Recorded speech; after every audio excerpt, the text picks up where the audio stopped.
Hello mga mi, for today's video nga pala, magluluto si Bicolana ini ng igadong Bicol.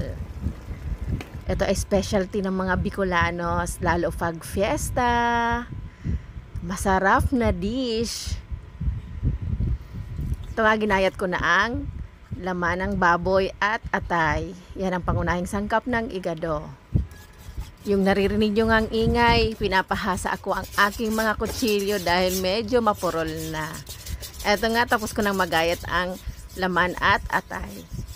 Minarinate ko na nga siya sa toyo o suka. Diba ang pagkakaiba ng minudo sa toyo, kalamansi naman ang nilagyan minudo. Ko nga ng paminta at seasoning at 30 minutes ko tong ibababad. Nagayat na nga rin ako ng mga kakailangan nating ingredients tulad ng sibuyas, bawang, at gabi.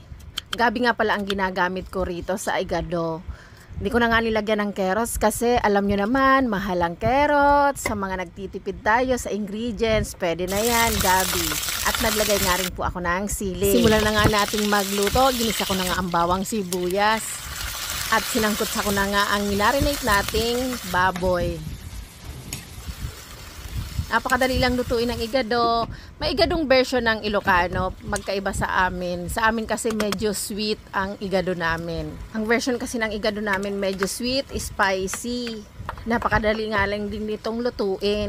Alam nyo po sa Bicol, pag may mga okasyon, fiesta, or anything na party, hindi nawawala ang igado na panghanda. Mas masarap talaga dito ilagay sa igado ay gabi. Mas nakakadagdag siyang lapot sa sauce.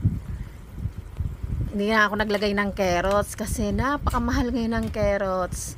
Budget friendly lang tayo mag-ulam. At least masarap pa rin. Naglagay nga rin ako dyan ng konting pampalapot para medyo malapot ang pinaka-sauce ng ating igado.